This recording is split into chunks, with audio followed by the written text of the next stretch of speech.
I think Ford has a future. I think General Motors without diesel technology doesn't have a future. If the healthcare laws essentially pass the cost back of healthcare back into the cost of the product, I think those are all counterproductive in trying to create jobs and secure the future of the General Motors. A recipe for disaster for America's leading car maker? H. Andrew Thomburg will explain the potential for disaster with the TARP bailout and all the other government programs that are supposed to get our economy back on track. This is all coming up next on Full Disclosure. Relentless, probing, fearless. This is Emmy Award-winning Full Disclosure with Leslie Dutton, bringing you the truth by revealing the news behind the news. Hello, I'm Leslie Dutton. Today on Full Disclosure, we're bringing you the news behind the news in this part 2 of our interview with H. Andrew Thomburg. For the past 30 years, Mr. Thomburg has been helping struggling companies restructure their businesses so they can move forward on a profitable footing.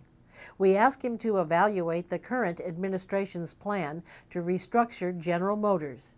His pessimism is based on several factors, one of which is the health care and retirement benefits that have been promised to current and retiring General Motors employees. One of the reasons why the General Motors went bankrupt, as we all know, were the wages, wage levels, benefits, retirement, and the like. I don't know what the latest draft is, but this summer, the Obama administration to have its, be able to say, look, I'm not taxing companies or the workers, and I'm also going to, in the health care program, tax those people that get excess health care benefits. They then realized that the people that get excess health care benefits are some executives and the unions. So now they're not going to tax, though at least one of the proposals out there is not to tax the unions. Well, you can't tax General Motors, so we're going to tax the insurance companies. Guess what? General Motors has to honor its union contract, so when they get it priced out of the insurance companies, they're going to pass the cost back on to what? The car. So you take the fact that they'll have trouble getting financing because they've already compromised any secured lending. They've taken diesel out of their future, and they're going to put all the health care costs that otherwise should be borne by the workers who are getting more than their fair share of the against all other American workers right back into the price of a U.S. product that we're guaranteeing. I see no prospects that this kind of scenario is going to work. I mean, we haven't lost employment in the automobile industry. You had the northern states have lost employment to the southern states because their right to work and laws and the like. The Germans and the Japanese will produce American cars, and they will be in business in the United States. And the Chinese will get in here. And we will lose control of those companies.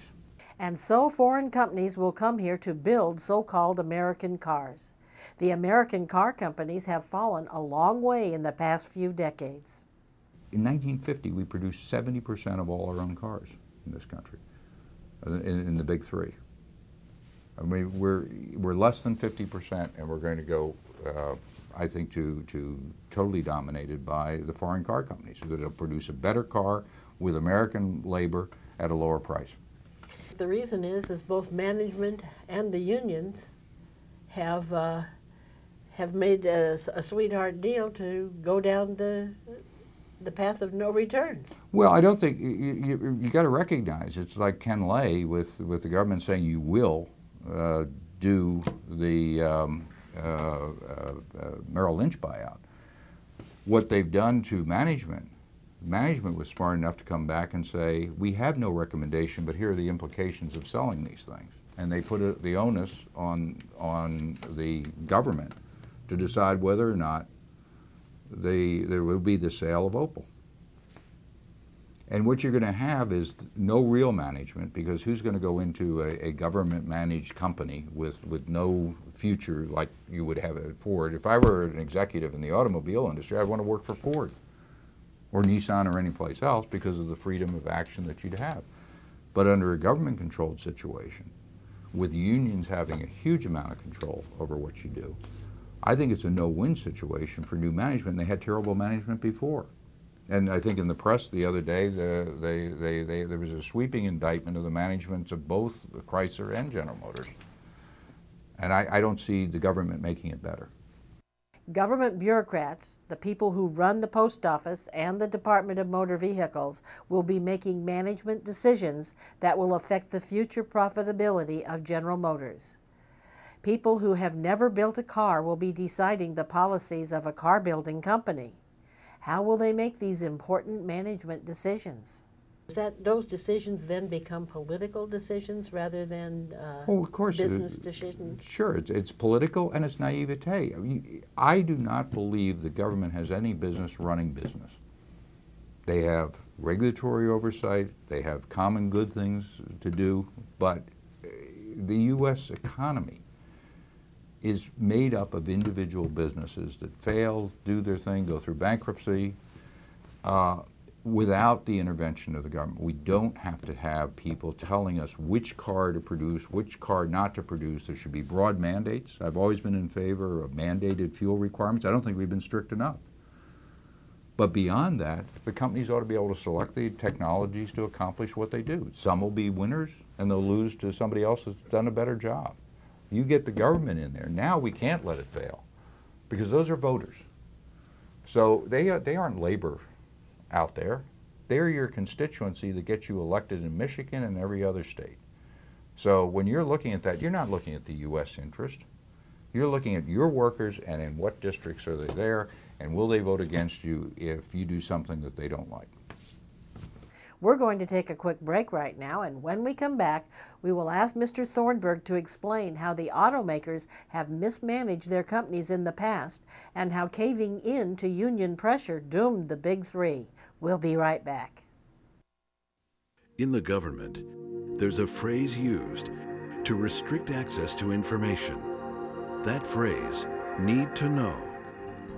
At fulldisclosure.net, we want you to have all the information you need to be an informed citizen, unlimited access to all the information we've gathered on our TV show, and if you can't watch us on your local cable station, streaming video of complete shows when you want them. Fulldisclosure.net, when you need to know, the news behind the news.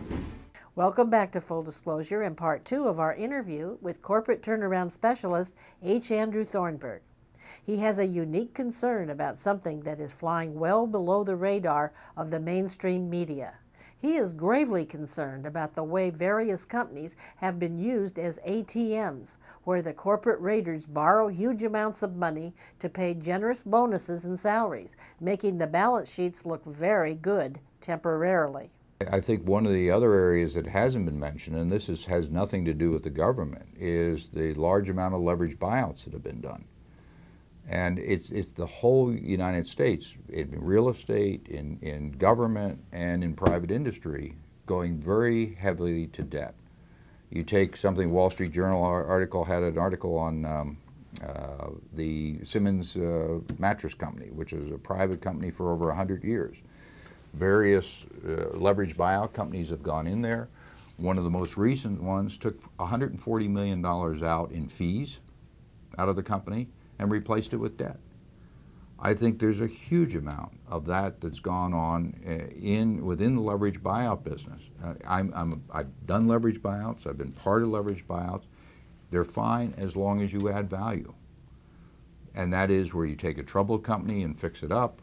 But if you're just buying a healthy company like Simmons and are just looking to flip it 6 years down the road, there aren't that many flips in there.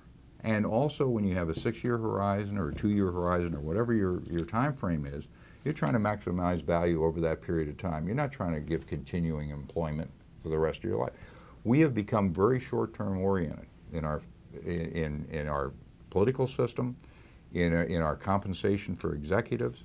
Everything is, what have you done for me the last couple days, and we'll pay you on that. Damn the consequences for the long term. So I think we do have other whole areas in our regular economy where we have some real problems with leverage and the whole concept of flipping companies.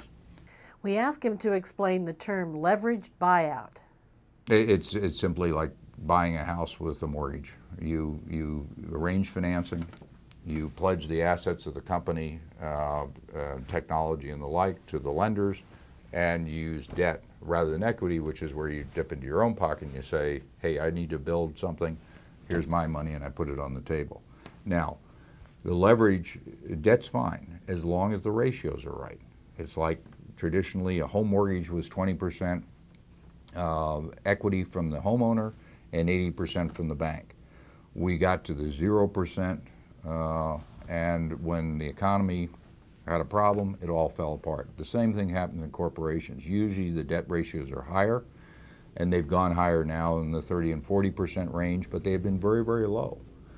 And what happens is when your revenues fall off, or your income if you're a homeowner, you run into problems where you can't make payments. And even though you're producing product and selling it, you're not selling it in a volume big enough for your debt service. The same thing is happening with the U.S. in our debt to foreign nations, where we're building up a huge amount of interest payments that someday have to be paid.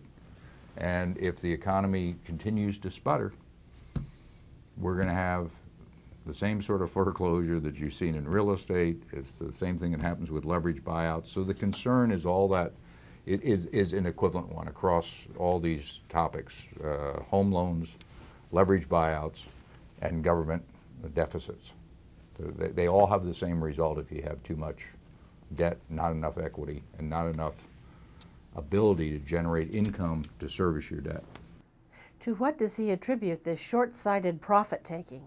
Management used to be concerned about the long term of maintaining high employee morale and about maintaining tight cost controls to assure profitability into the future, especially during the lean times. Look at U.S. Steel. The basic oxygen furnace was invented at U.S. Steel by an Indian engineer and not employed by U.S. Steel. Why? Because they had a lot of existing plants, and they just decided to run them down, each one of the successive managements, until they were no longer viable. And the whole industry got reinvented when they went to other types of furnaces, and you had a lot of independence come up.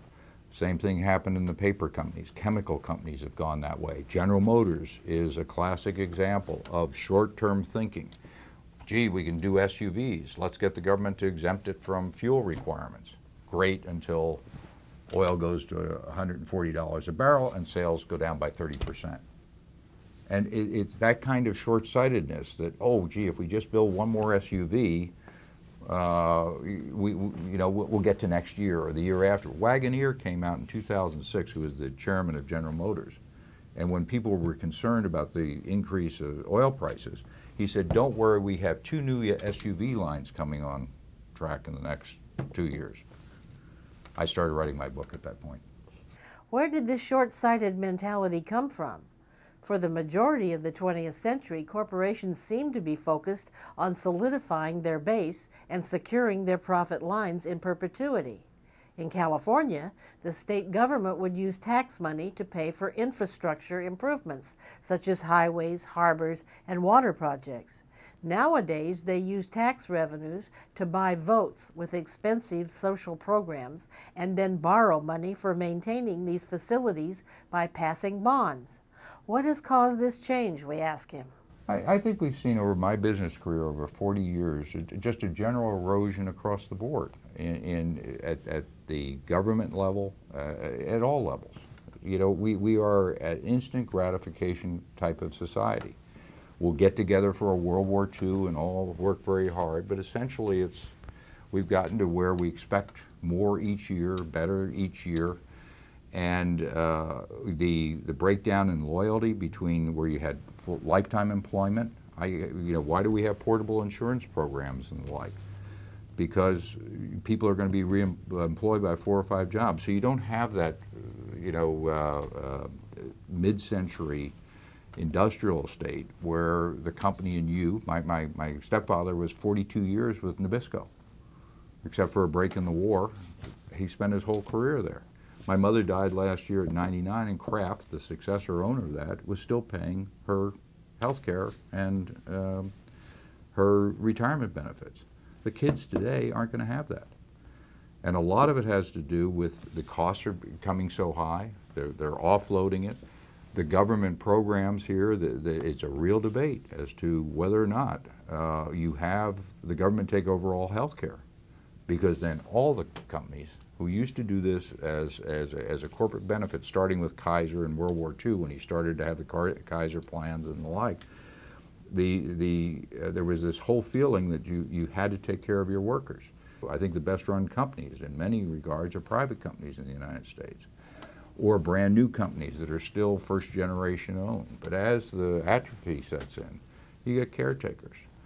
You don't have, Pony Express didn't beget Railway Express, did not beget FedEx. You know, it's new people have come in, people that have been in the industry don't reinvent themselves. And you lose the vital juices of creativity, I think, over a long period of time in the organization.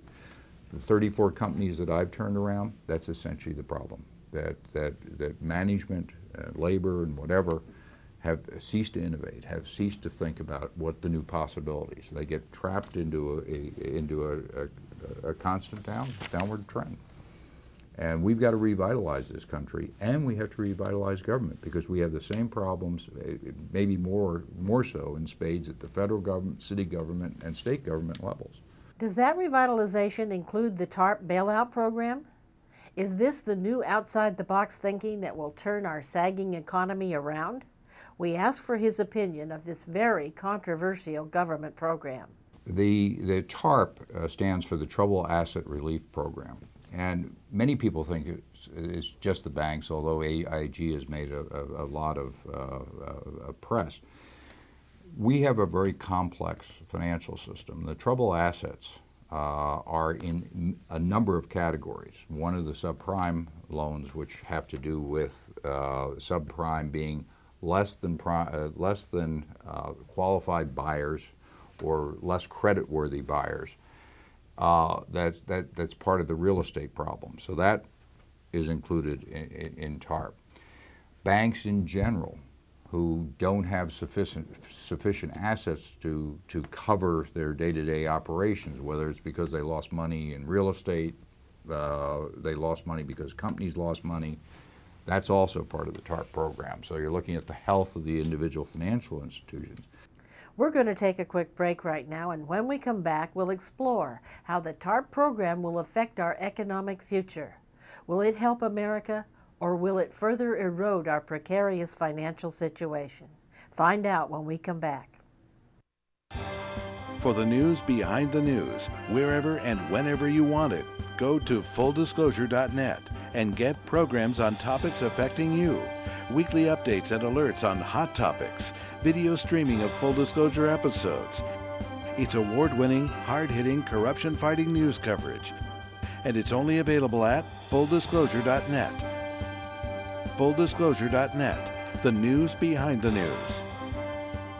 Welcome back to Full Disclosure and part 2 of our interview with corporate turnaround specialist H. Andrew Thomburg. We asked him to give us some details of his experience in finance. Well, I was vice chairman of Security Pacific Capital Markets Group in the period of the late 70s and early 80s. So I have about a 10-year experience, not only domestically but internationally, in securities trading, banking practices and the like. So I have, I think, a fair visibility on the issues involved. TARP allowed the United States Department of the Treasury to purchase up to $700 billion of troubled assets, including residential or commercial mortgages. In short, this allowed the Treasury to purchase unattractive, difficult-to-value assets from banks and other financial institutions.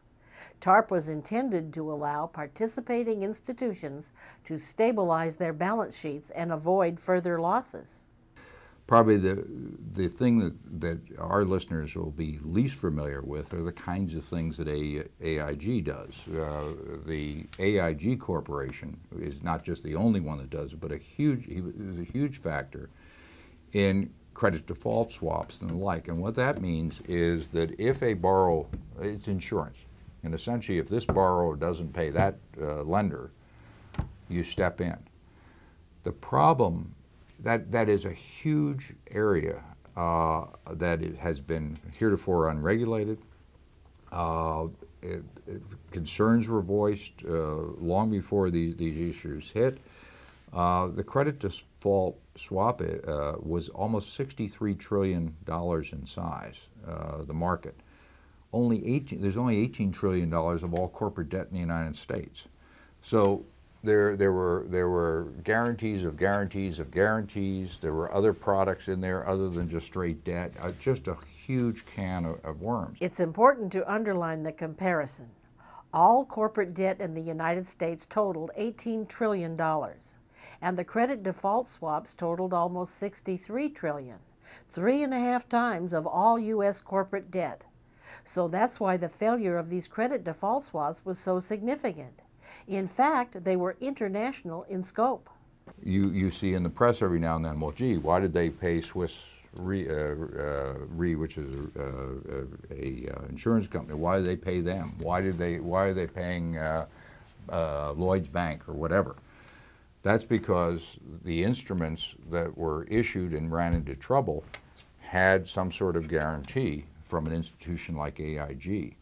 So it was a highly complex situation, and the reason why they had to put it in place, and this is a program that I absolutely agree with, is that the banks cannot look at everybody else's balance sheets. People lost all confidence in interbank lending, and so much of what happens in banking is overnight transfers of money, banks balancing positions. But when you get everybody worried about a worldwide meltdown, everybody stopped lending. And what the government had to do was come in and say, wait, we're going to provide liquidity, i.e. the ability that for you to lend in between, and we'll give you money to lend it. You owe us back, which is where the money's been lent. Did we have to do that?